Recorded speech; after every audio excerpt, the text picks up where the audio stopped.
Welcome to Alternative Dog Moms Podcast. I'm Kimberly Gauthier, the creator of Keep the Tail Wagging. For the past 9 years, I've been blogging about raw feeding, pet wellness, and life as a crazy dog mom.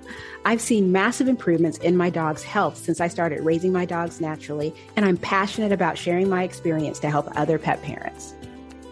I'm Erin Scott. For the past 9 years, I have been researching and learning everything I can about healing cancer, allergies, autoimmune, and mystery illnesses in both my dogs and myself, and I can't wait to share with you everything I've learned on this journey. As the Alternative Dog Moms, we're bringing you all the latest dog health news that we're following and sharing the tips, tricks, and resources we learn along the way. Now, let's get started.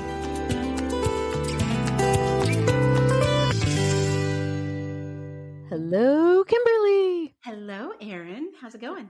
Good. It's been a while since it's been just us. I know, right? Yeah.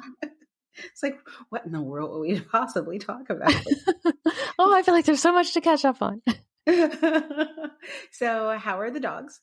Oh, they're good. We have some progress that's been making where we've been able to let Nino and Nessie spend some time hanging out together short periods of time.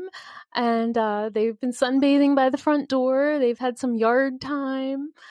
Nessie was like doing zoomies around the yard, and then Nino kind of got excited and was like kind of trying to do some zoomies. And then she was like, "Hell yeah, you want to play?" And she like slams into him, and he's like, "No."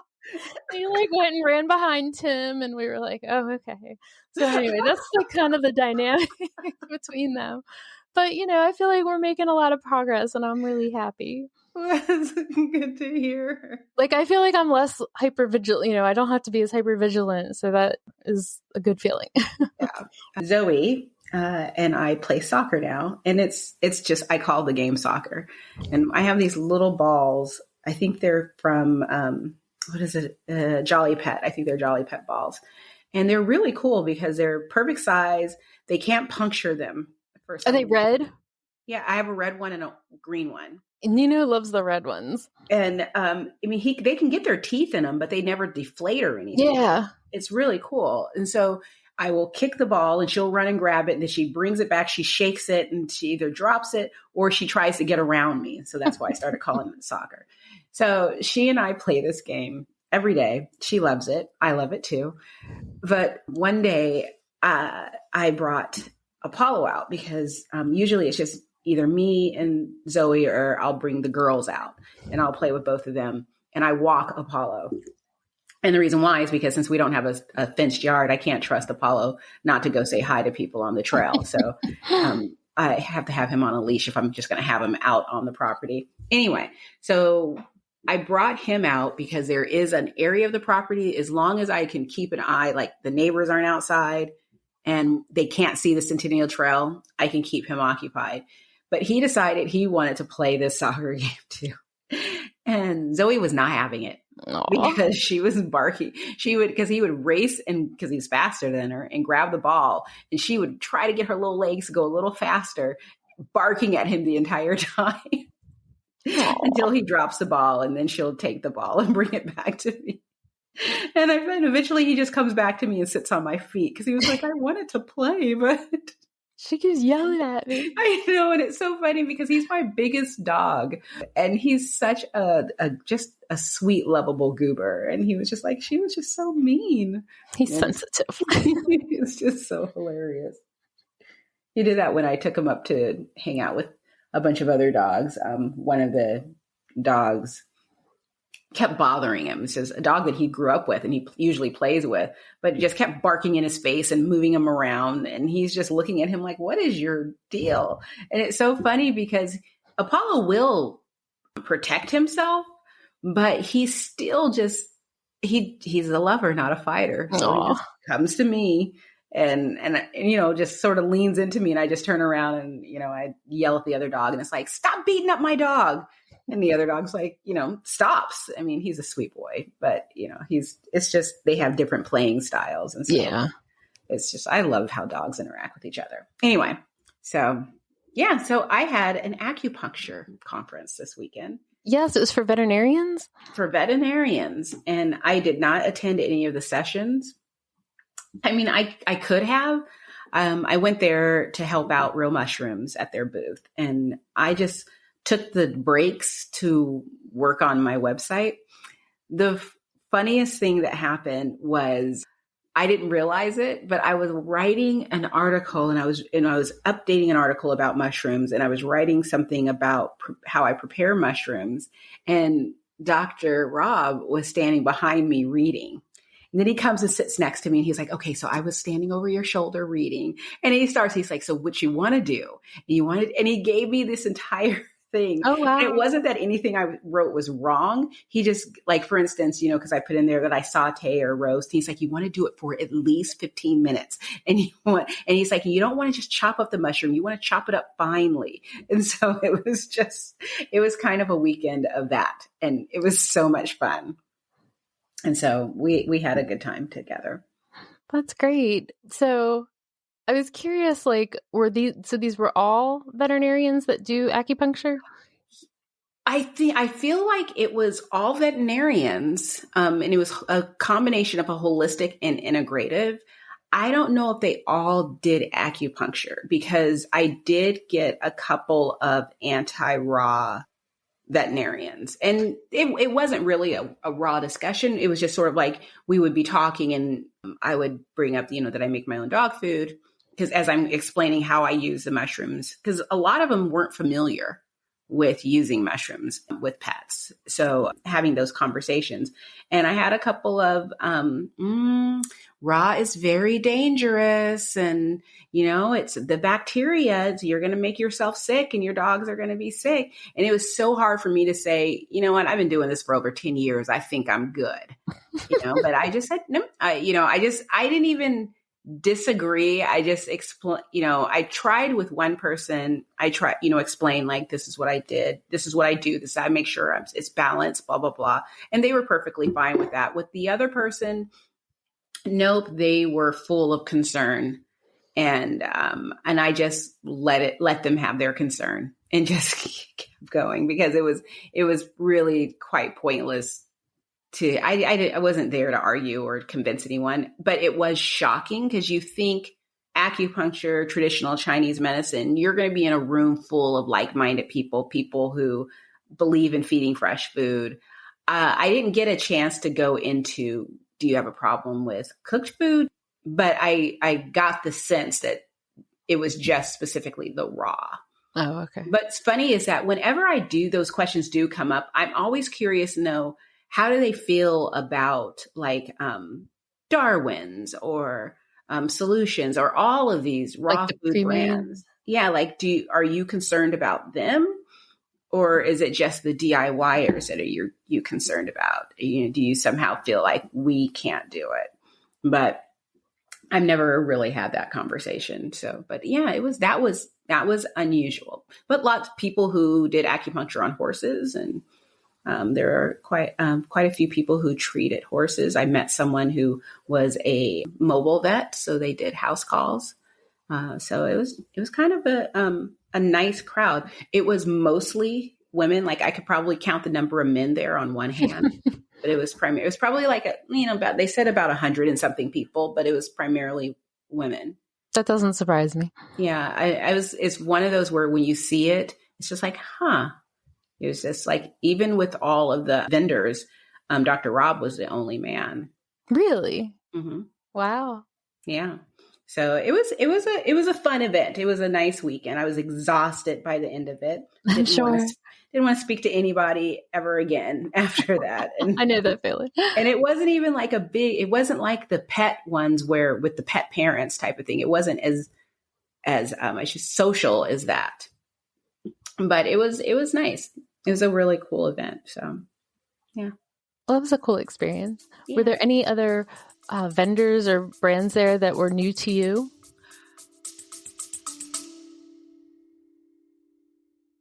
Hey, quick question for you. Are you someone who wants to be fit, healthy, and happy? And what if I told you you could get your dream body by simply just listening to a podcast? I'm Josh. And I'm KG, and we're the hosts of the Fit, Healthy, and Happy podcast. Listen, we get it. Fitness isn't easy. Carbs, no carbs. Just stop, okay? It doesn't have to be that complicated. And that's why we made this podcast. We get straight to the facts so you can become your best you. So the way to check us out is click the link in the show notes or search Fit, Healthy, and Happy podcast on any of the major podcast platforms. We'll see you soon. Yes. Okay. So I don't know how to pronounce it, but it's either Chai Dog or is it Chi Dog? Chi Dog. Is it Chi Dog? Okay. So Chi Dog. They were there. They were next to us and they gave me some of their food because they brought frozen food. Oh, okay. And it's cooked. So they were like, this is going to melt. I'm not taking this home. And they gave it to me. So it's thawing in my fridge right now. And so the dog's going to try it. That one was really cool because it's all done based on food energetics. So they have but they do, instead of like the warming, cooling, they do the like elemental. So they have a water recipe, a earth recipe, a fire recipe, but it's by elemental. And I remember that Dr. Judy Morgan on her website has a test where you can take this test and it'll tell you where your dog lands. But it's like a constitution or something. So they call it that. Yeah. And they have a lot of, Chi Dog has a lot of great data as far as, their handouts and stuff that explain to you what, like even on the packages, if your dog is experiencing this, and this is what the food is. Okay. And type of thing. So I thought it was really cool. So there was that. There was Pet Tao. And I didn't realize this, but they have a freeze-dried food, but they have a canned food as well. Okay. And again, based on food energetics.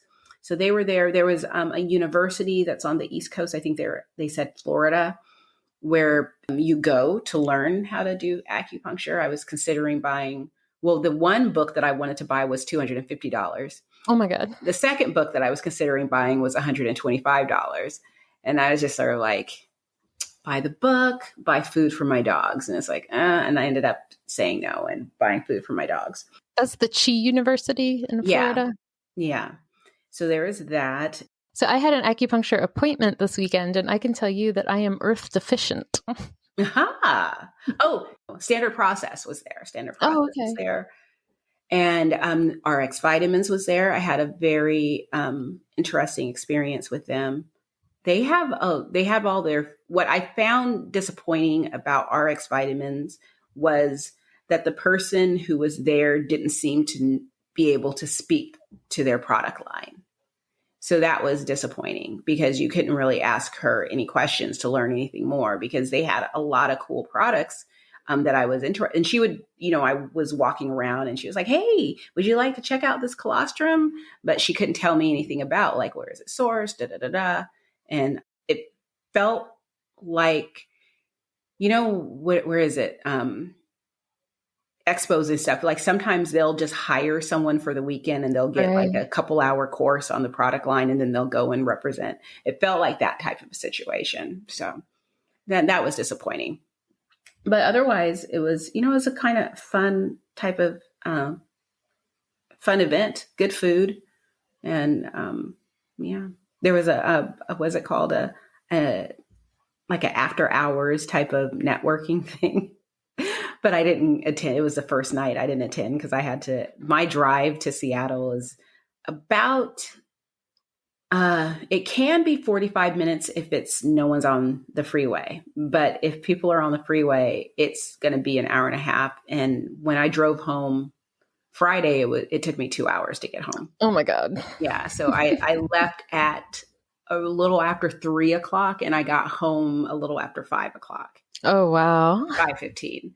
And so it's like, it's a drive.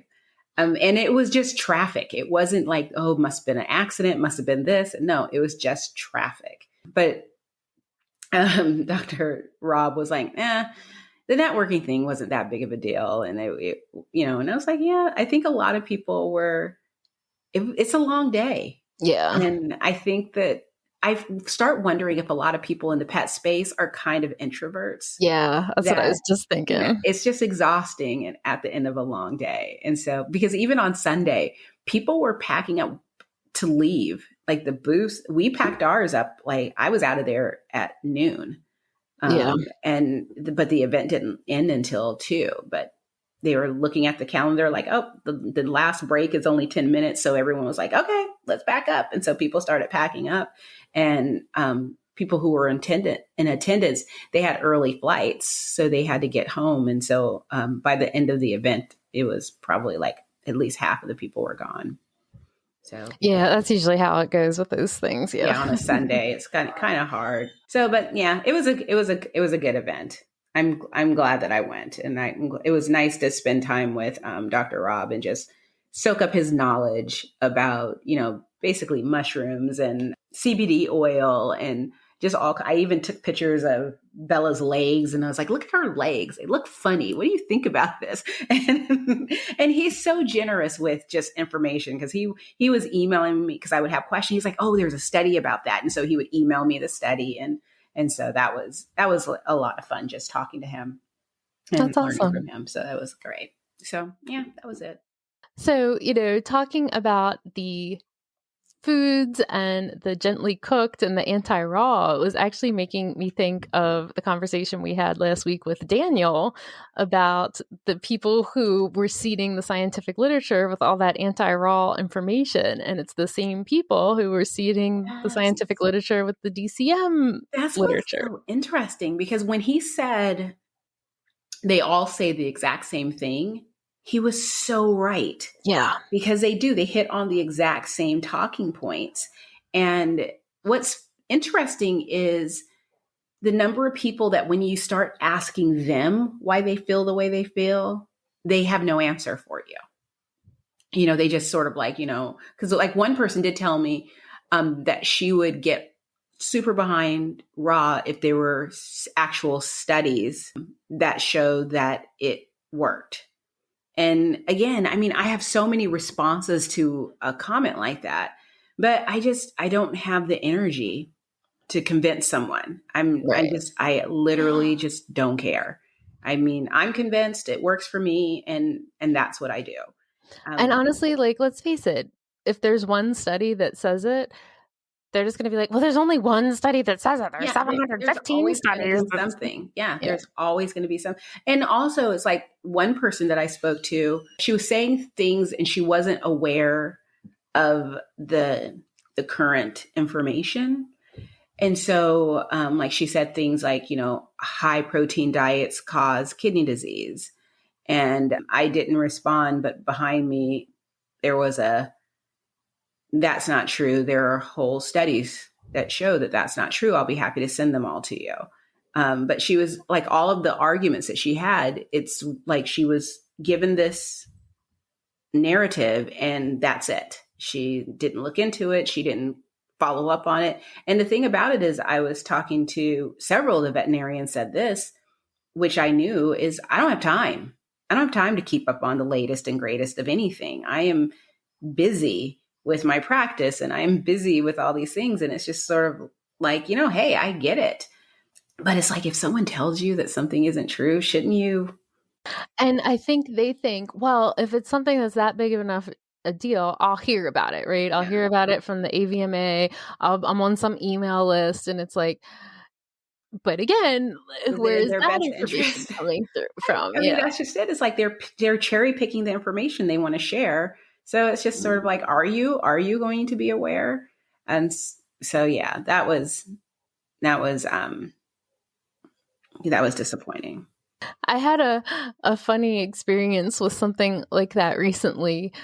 So, I'm here in Baltimore, and most people probably know about a month ago, we had this horrible thing happen where a ship ran into the Key Bridge and the whole bridge collapsed.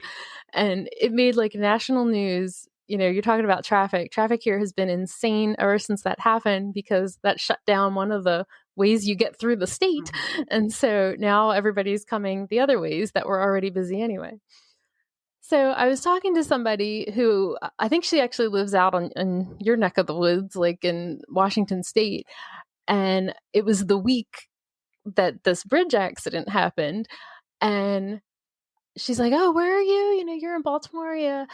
And I kept waiting for her because all week I had people asking me about it. And she never said anything. And like at one point she's like, yeah, I don't really watch the news or anything. I figure if something like big enough happens, like I'll hear about it. And I'm like, well, it's funny you say that because something really crazy happened here this week. You didn't hear about the And yeah, and she just had like no idea. I mean, right. And so I just thought that was funny. I loved it because not that I'm glad no one got hurt. At least I hope no one got hurt. 6 people were killed. Really? Yeah. For some, I guess that's when I stopped listening to it, was that, but I did watch it when it was happening. I don't know if it was in slow motion or not, but every time cars went across and the boat's still You're like, coming, oh my I'm God. wondering how are these people, like, what are they thinking? Or are they even noticing that the boat is, I mean, the whole thing was so frightening and but the conspiracy theories that started coming that out, was insane. Yeah. It was just completely, it was sort of like, we are so divided as a nation that we will, because that's basically what I took away from it. Not that 6 people died, but that for the next few days, everyone just argued about their various conspiracy theories of what went on. And then eventually something else came up and the news cycle moves on. Right. I mean, it's just astounding. Yeah. So the highway police that monitor the bridge, they did get a Mayday call from the ship and they were able to shut traffic down to the bridge. However, there was a construction crew doing overnight like pothole repair or whatever, and they didn't have a way to get in touch with them. And so the people who died were part of the construction crew. And the other thing is, so that was not like a main route that I took every day, but it was like an alternate route for me if there was like an accident on one of the other routes. And bridges over water have just always freaked me out. So now I have like a whole new fear to have about driving over bridges. But yeah, it wasn't unusual to see a ship coming that way because that's how they get in and out of the port, of Baltimore. So yeah, I wouldn't think that anybody would just have seen it and been like, oh, that's weird, unless they were seeing like the lights go on and off thing, if you see that video. Yeah. So yeah, I don't think anybody would think it was weird that there was a ship coming because like that's totally normal.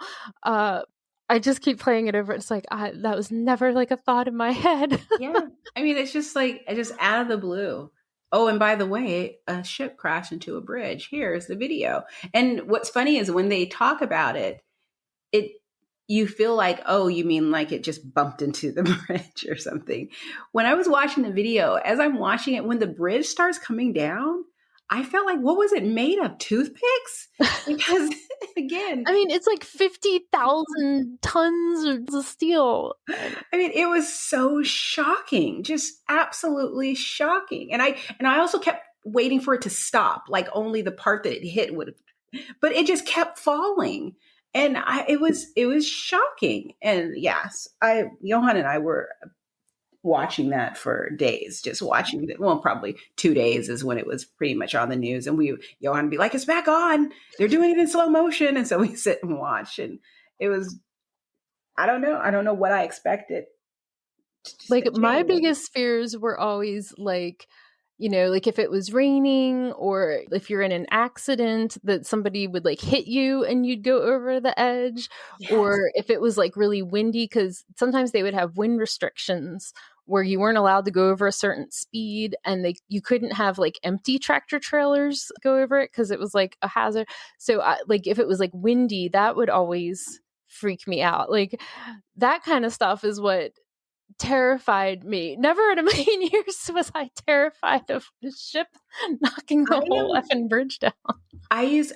In Portland, Portland is the city of bridges. I don't remember how many bridges there are, but I just know that there's a Still Bridge, the Broadway Bridge, the Fremont Bridge. There are other ones too, but those are the 3 ones that took you from Northeast to downtown.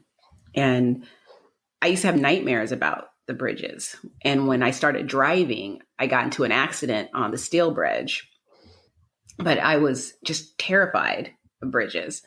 And I mean, I can ride across them without any, but I was just very careful. And I hydroplaned on water and got into an accident. And I was fine, but it was just like when you said about going over, in my mind. I was absolutely terrified. But another thing that scares me, and it's gone now. I don't know if it's gone. Yeah, I think they tore it down. There used to be a parking garage here in downtown Seattle where on the upper levels, it was just sort of like this metal rope that was on the edge and you just parked up to it.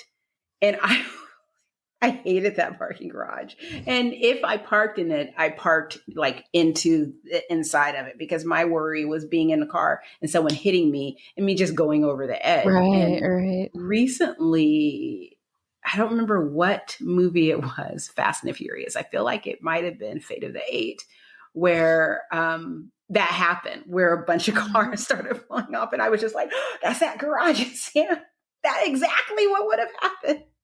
Because what was down below was just going to be concrete. And I was just, this is like so off topic, but.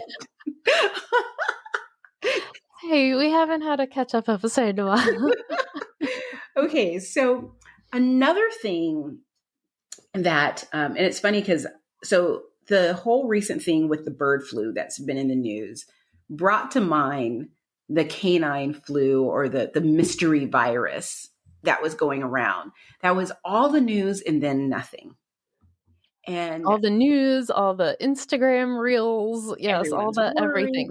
Everyone had an article about it, yes. And it's just like, should I be concerned? I remember a lot of the articles, make sure your dog is vaccinated. And people are like, they're just using this to scare people into going to vaccinate their dogs. It was so much. But it really makes me think that similar to our cold and flu season, dogs have this virus season. And so it was the virus season, dogs got sick, and then it wasn't the virus season. And I feel like, I don't know, I mean, this was before the kibble concerns. Yes. It was probably by a month. It was a couple months, yeah. Yeah, before, because I think it was like October, November, whereas the kibble concerns started in like December. Yeah, mid to late December. So it's not like it was a confusion of symptoms, and plus the symptoms were completely different. But it makes sense that it could be a seasonal, and maybe not necessarily every year, but a seasonal thing for dogs that we have to be aware of. But it's interesting to me because when things just fly off and no one talks about it anymore, that's when people stop believing that it's real. I mean, at least that's what I do. And I have to remind myself, just because you didn't see it doesn't necessarily mean it's not real. Just because you don't see Bigfoot doesn't mean he's not wandering around in the woods. So, but the canine or the bird flu, that was, Johan actually brought it up. He's like, they're talking about the bird flu on the news and someone got sick. And then I read in the article that you sent to me that person had been exposed to the virus and as a farmer, and because it went to the cows and he had just been around his animals, so he had been very exposed to it. So I figure that the average person doesn't have anything to worry about. But I did see someone told me that they were advising people to stop eating eggs. Yeah, I was curious what would happen with the eggs and the chicken market and things like that. It's always a concern, and especially, I mean, I like here in Maryland, for instance, there's a lot of the factory farming of things, and then they just like kill all of them, like preventively or whatever, and you're just like, what the hell goes on? But yeah, I did hear that it can transmit to dogs and cats. Now, my dogs aren't ever really around chickens, but like, for instance, like my vet, right? Like she has chickens at her house, and, and you're like, if they're a closed flock, like, are they at risk? Like, I don't know how it works, or how communicable it is, or like, can other animals, like wild animals, get it? And like they land and then the chickens get it. Like, I don't know how. Yeah. And what's interesting is because I saw that, what was it? Pelicans, like a group of pelicans. Was it pelicans or penguins? Penguins that got it. And it's just sort of like, well, where did they get it from? Yeah. Because they're not flying off places and bringing it back. So, again, is this just, clearly, it spreads, but I also wonder if it's some type of culling, like nature's way of culling animals in some cases, if humans brought it to the penguins.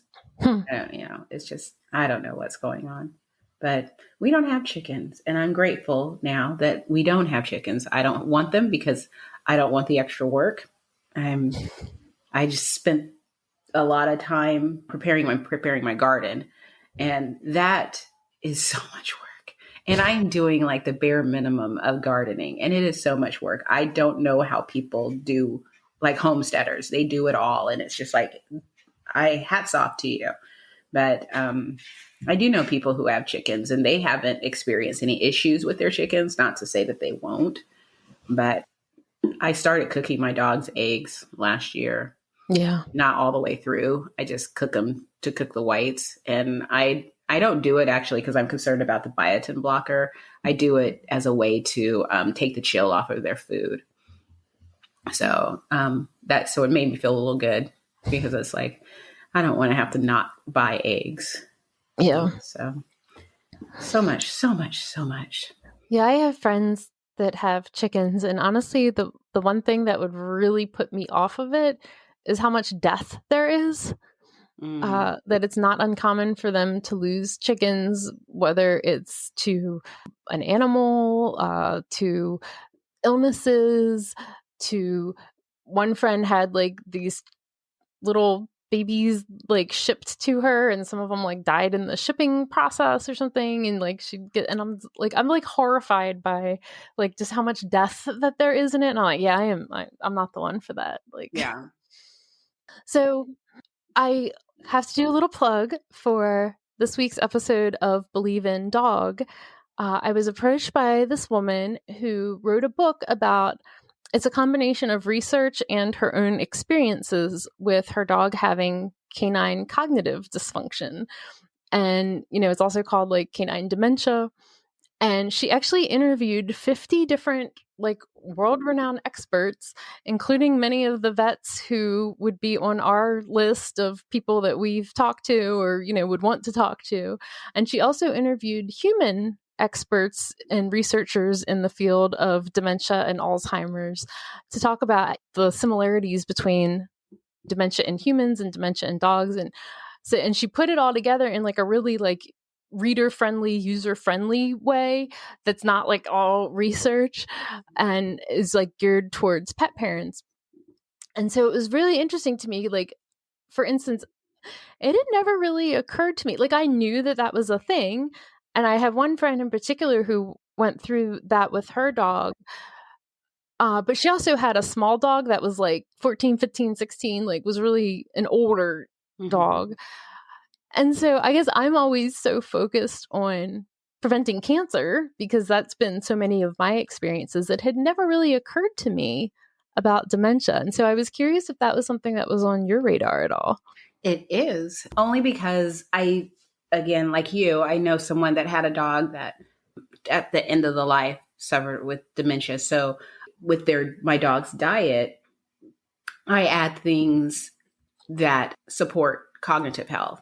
So the Daily Dog by Real Mushrooms has the 5 defenders. It also has lion's mane and cordyceps in it. But with Zoe, I add additional lion's mane to her diet to give her that support, actually, and additional cordyceps to give her that support. I also like to play games with her to get her thinking. When we go on walks, her walks are strictly sniff walks because I just want her using her head and using her brain, because I know that, like, for myself, not that I'm suffering from dementia, but I play puzzles, word puzzles, solve, find the things, the matchy things, just things that are known for brain work, because to keep those synapses snapping. Yeah, I guess what was interesting is when she talks about prevention, a lot of the things that she distilled from the research, and she cites everything too, which I love. And she, a lot of the things that are on the radar for preventing canine dementia are things like that we would already be doing. Like we're already paying attention to the diet. We're not feeding processed foods. We're watching how many chemicals we use, And so I was kind of like, oh, well, at least I feel like I'm already doing most of the right things. But honestly, like it had never been a real thought or concern for me, just because all my dogs have had some issue with cancer or, with Penny, it's like, we think that that's what was going on maybe, but we never got like confirmation of that. And so I'm just so focused on that like, yeah, it had never really occurred to me. And when I started looking into the statistics of it, right, like dogs, like larger breed dogs, like giant breed dogs can start showing cognitive decline signs at like 5 years old. Oh, wow. Yeah. Like that's crazy to think about. Paulo, you want to go on a sniff walk? Like, oh, no. And just how many different like preventive treatments that there are. And then how many, and we know it, right? With the mushrooms, with CBD, with all these different things that you can do to help them both like physically and mental support. I mean, even just sometimes things like coconut oil, there's statistics in humans about how that can help. And anyway, it was just really interesting because it was not something that I knew a ton about other than, I do know somebody that dealt with that once. But so it's kind of a deep dive into this woman's story and all the research and things that she did. So I wanted to look because I think, CBD Dog Health has a mushroom tincture that's for canine cognitive diseases, nervous system, mental, and emotional support. It's their clarity. I'm going to look and see what mushrooms so that they have a list of the mushrooms that are in here. I'm sure that they do. Lion's mane, reishi, cordyceps. Those are the main 3 mushrooms. There's other ingredients too. But yeah, it's one. I wish I remembered where I saw this. It was one of those days where I was probably just going down a YouTube rabbit hole and seeing something and scrolling. But something that really resonated with me, and I was going to look more into it, but forgot about it until you just brought it up, was someone mentioned that, Alzheimer's was high in America, along with the rise in like high carb diets and high processed food diets. And they connected the two together, which made me, because the way we think, everything we consume, we sort of like look at our dogs like, I wonder if that's related too. So again, like what you felt, I felt good because I feed my dogs a fresh food diet. And even though there are carbs, it's not a high carb diet, but that's one of the things that we talked about in the episode is that Alzheimer's in humans is sometimes called type 3 diabetes because there's such a connection between people who have type 2 diabetes then going on to develop, dementia and Alzheimer's, and that there's definitely a correlation with that. And we were talking about how like what affects your body is, like for instance, if you have plaque in your arteries, like what causes dementia is plaques in your brain. Like it's all the same thing. And like your brain's part of the body, and so the plaques can end up anywhere and you don't know where. Yeah.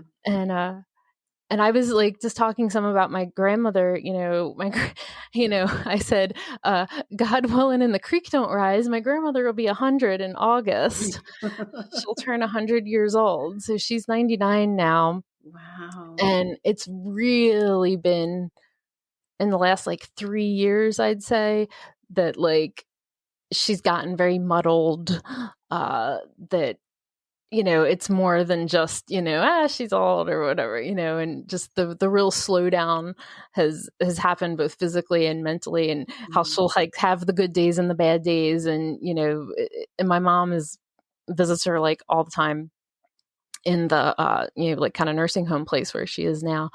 And, and it's like, sometimes you can just tell like that she's not out there all the way, and just, seeing what that looks like in a person is just like so hard.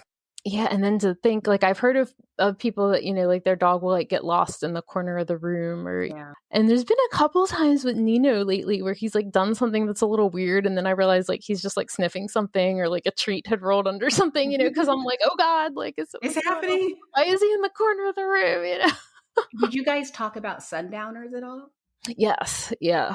And I guess that can be like a symptom of it where it, like it Mhm. starts throwing off their biological clock. And there's a thing also where similarly, like that they don't know that their body doesn't know that they ate, and they start getting like ravenously hungry all the time because their brain isn't like registering that they're full. And that's kind of in a similar thing with sundowners where it's like their brain isn't registering like the time of day or, things like that. And I was just like, oh, wow, I never even heard of that. Yeah. Because I mean, Rodrigo, before he left, he slept a lot during the day, but, and he slept at night too, but and I wasn't surprised by that. I mean, he was older and he was tired. My cat sleeps a lot too, but he's always slept a lot. And then he has his moments of, running back and forth up and down this hallway or coming to the stairs and harassing the dogs and then running away. But it's easy to look at some of these things and discount them as, that's just how they are. And some of them, it's hard. It's hard. I mean, I'm grateful because, for once in a very long time, I have 3 healthy dogs. And I'm just so happy that I just enjoy it while it lasts. Exactly. Because it's just like, this 2024 is probably, I'm praying that I make it through this year with just, it'll be the first year since 2019 that everybody's been healthy. You always have like little things here and there, but it's just sort of like, no one died. And it's just like, just stay alive. I just yell at Bella, stop trying to kill yourself. Stay alive. So yay. Oh yeah, the water bowl. Oh yeah, Rodney always sharing, these mic drops and then running away, right? Right. He's so funny because I was hoping that there was like a link to the study, but I didn't see one in the post. And he just said that it was talked about more in their book. But the idea that metal bowls have more dangerous bacteria than plastic, when for years, a lot of people wouldn't use plastic bowls because they hold on to the bacteria. Or like the BPA and stuff like that. Yeah. And okay, so I learned something new and I learned it at this conference. See, it's fun just talking to veterinarians. That canned food, I think I learned it at this conference. I feel bad because I feel like I'm going to say this and someone's going to hear it and be like, I told you that. So now I don't remember anymore, but it was recent that canned food isn't, no, I'm pretty sure it's at the conference, but I'm going to stop doing that. Is not always the safest food. That pouched food, like cat food, the pouched food is probably safer than the canned food because sometimes the liner of the can has BPA. Yeah. And people don't realize. And I did not know this. So it was like a mic drop moment for me where I was like, what? So that brought me back to Rodney's post because I was like, oh, yeah. So I guess it could be, it could be an issue either way. I wash my dogs' dishes. They eat out of ceramic dishes. So I wash those every day, either by hand or in the dishwasher. And their water dishes get washed, I would say at least once a day. When I have to fill it in, when I have to fill in water, when you fill the side and it feels a little slick, it's like I just can't. I have to wash it. So I usually wash it, and I also put a capful of colloidal silver in their water when I'm not adding teeth, and just to keep the water fresh and clean. So we never experienced the slime. Yeah, we wash ours. Yeah, pretty much every day, or every time we refill it. Yeah, and then my cat has a fountain, and the fountain has filters, and if you let that filter go, it is just absolutely disgusting. It's black. Oh my God. And just nasty. So it's like, just to think that that's what's going on. And that's what it's catching in the water. And we live on a well. We have good water here. So, yeah. So I keep that clean. I changed, I don't know how often I think I changed the filter every 2 to 3 months. But the first time I got the fountain, I let it go for longer. And it was about it was a while, and yeah, it was nasty. So and that's, keeping it, I guess I always thought that running water kept, since it wasn't stagnant, the bacteria wouldn't grow. And plus cats tend to drink more water when it's running. So my dogs, they'd have no problem. Oh yeah. None whatsoever at all. The worst is that my dogs, they will drink out of, I had to start now that it's, it's warming up, but warming up is not even in the 60s yet, but it's still like for Apollo, he gets hot with his big heavy coat. And I have to now start bringing water with us on our walks, because if he sees a puddle, he will go for it and drink out of it. And I don't know what's in that puddle. So Nessie a couple times has drank out of the toilet because we got back from a walk and she was hot, and I put her on the bedroom side of the gate, and there isn't a bowl on that side, so she went and drank out of the toilet. And I'm like, so now I'm like, oh wait, Nessie has to get on a water break before they can put them out. Yeah. So yeah, I've learned to keep the waters, because it's so easy just to go through the day. And because they don't drink a lot, because they have so much moisture in their food, it's easy to just forget. But yeah, we have a water bowl outside, which I have to bring it in and wash it, because it'll get, I don't know what algae will start growing in it. And so, I actually have someone sent me this really cool water bowl that was like a fountain that you could hook up to a hose, and it has to be somewhere in this house. So I hope it is, or I got rid of it, and I probably got rid of it. But anyway, I wanted to get a fountain for outside for the dogs, because I thought that would be nice just to keep it, because their dog yard is right next to a spigot outside. So it would be something easy to do, but for inside, I'm afraid of fountains and outlets. That makes sense. My cat isn't going to be, he isn't knocking his fountain over or anything like that. And so it's not, but with the dogs, with their running, parkour, I just imagine the house burning down, and I'm sure it doesn't work that way, but that's just my head. Just like I never thought, I'm sure that, no cars fell off that building in Seattle, but it didn't stop me from having nightmares about it. Yeah, Nessie is definitely on the parkour track. There's times where she'll be on my left side, I'll be like laying on the sofa. She's on the floor, like next to me on the left side, and she'll be like, "Hey, how are you?" And the next thing I know, she has like levitated and is now on my right side, snuggling between me and the sofa. And I'm like, I don't know how she got there. She just levitated like right over me. Yeah, Apollo takes the path of least resistance. So he'll jump over the back of the sofa to go to where he wants to go. And he's done that since he arrived. And he's the only of our dogs who has ever done it. I remember when we first got Bella, she tried to do it and fell and hurt herself and was crying. And so she got lots of love, and she never did it again. But it was just like, no, I don't think, even though she has long legs, she is not a leaper the way Apollo is. Apollo can do, if he wanted to, even with our yard, I think if he truly wanted to get out of our yard, he might. If he wasn't afraid of the wobbly of the fence, he would be able. I think if it were like a straight flat fence, I think he would have no problem jumping and climbing the wall and getting out with no problem. It's just, parkour. He loves it.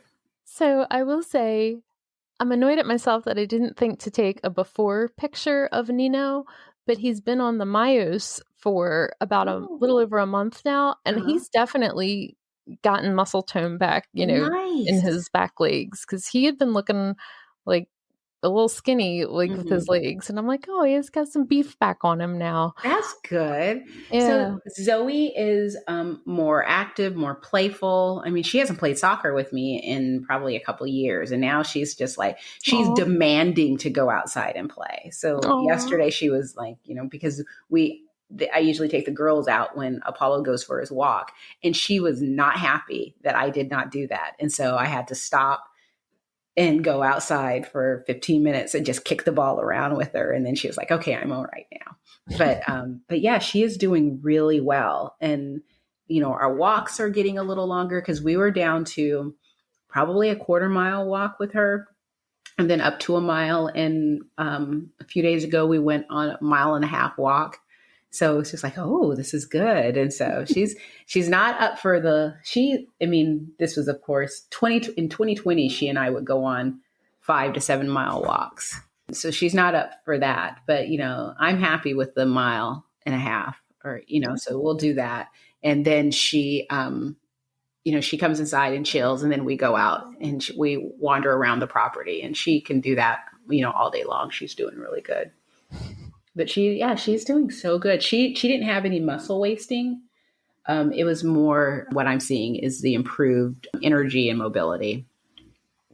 So she likes it. And I went back and forth between, I've done the regular and the joint.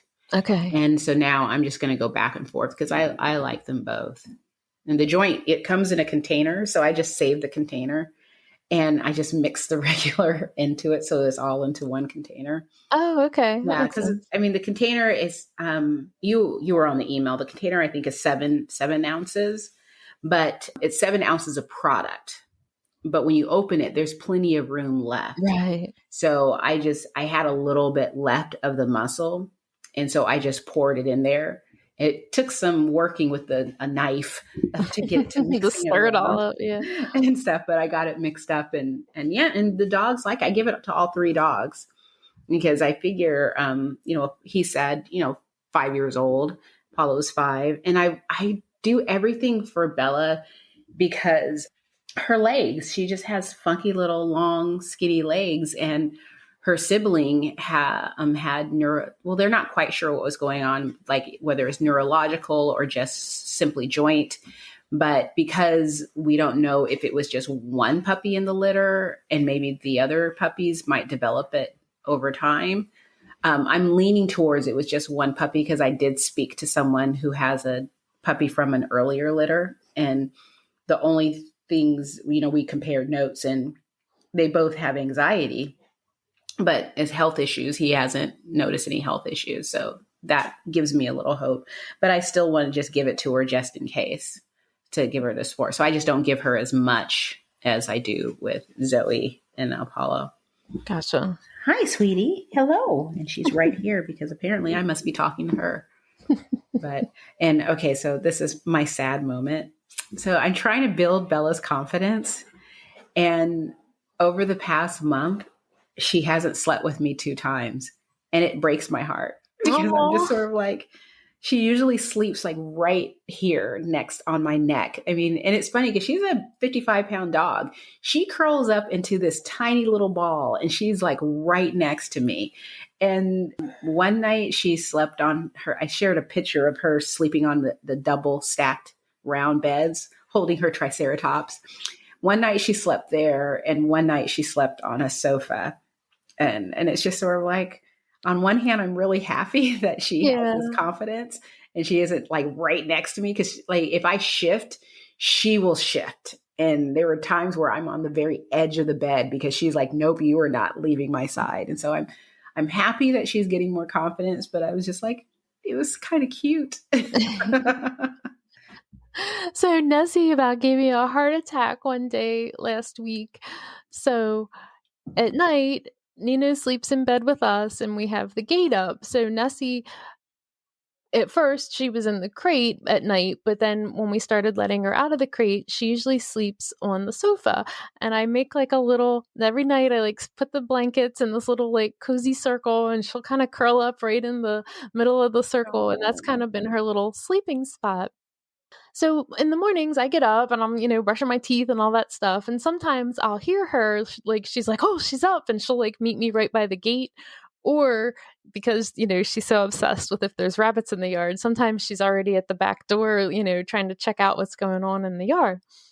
So I think it was on Friday, I come out, like she's not at the gate, and I start to walk over to the sofa because I hadn't, I can usually hear her tags jingling if she's like at the back door or something.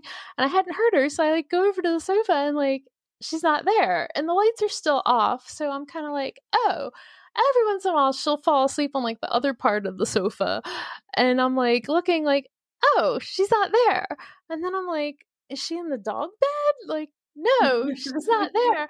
And now like my heart is like dropping and I'm like, oh my God, is she by the back door? And I run to the back door and she's not there. And now I'm like, Nessie. And I'm like trying to flip all the lights on and she was in the crate. And I had walked right by her, but I so didn't expect her to be in there because I have never once seen her sleep at night in the crate since we stopped making her sleep at night in the crate. And now she's done it a few times recently. And so like that first day, I'm like, where did she go? I've had that with both Apollo and Bella because the table that I'm sitting at is a high table. So we had Apollo's crate. Johan had to go buy a crate for him when he brought him home. And so we had Apollo's crate here. And so we kept it under the table when Apollo joined us so that we can keep him in the crate. But we just kept it. I think I brought it back out. I brought it back out when we got Bella. And I made it all cozy, similar to what you were talking about. And it would be funny because I would be no one ever went in a crate. But sometimes, all of a sudden, Apollo would just be chilling in the crate. And it's just like, did you need a break from people? I mean, what you doing in there? Yeah. And same thing with Bella. She would be in there passed out sleeping. And it wouldn't be all the time. It would just be random. And it was just like, I'm looking around. And it's like, oh, okay. Well, she's in there. And it's a good thing, right? Like you wanted to like go in there, but it was just so funny. I had never seen her do that before. We've had exciting news around here. Other than, and Nessie just hanging out together, our backyard has finally dried out. We haven't had any standing water in our backyard for like 8 days. So very exciting. Congratulations. And so I have been just kind of letting her go out in the yard and do her thing. I don't have to take her out on the leash or anything. And so that has made my life a lot easier. The neighbors aren't like, why is this lady in skull pajama pants and a pink plaid flannel shirt and big men's boots first thing in the morning? A friend of mine has a new puppy and we were walking around with the dogs and the puppy, golden retriever puppy, found a mud puddle and just laid splat out, like Superman in the mud puddle. And it was so cute. So cute. I was glad that I didn't bring my dogs up that day because it's like, I don't need you guys picking that one up. But I mean, they have a small pond on their property and every single time we walk past it, Apollo's in the pond. I mean, he is a swimming dog. He just loves to swim. He hasn't gotten in our pond yet. So I don't think our pond is ready for swimming, but he loves to swim. We have never had any water dogs. Our dogs have always been hydrophobic. Yeah, we've had 2. Scout loved to swim and Apollo loves to swim. Bella, when Apollo went into the pond, she went running after him. We thought she was going to go in too, but she stopped right on the edge and then sort of like, nope. Like, she wants to, but she's not sure. I mean, she'll go in like up to her legs in our pond in the summertime, but we haven't seen her swim yet. So we're waiting. We're going to wait and see. Maybe this will be the year. I will say our old gal Kahlua, she was our CCL tear dog, and we did not do surgery with her for a whole variety of reasons, and we did canine rehab with her. So she actually did get in the pool. Like it wasn't just the underwater treadmill. It was actually like the pool where they would have her like swim with the woman and, the vest on and stuff. And she actually did really well. It like when she was kind of like forced and not given an option, she seemed to enjoy it. But if given the option, and certainly not at bath time, like she did not enjoy that.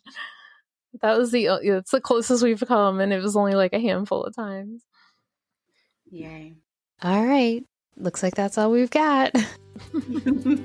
Until next time. See you later.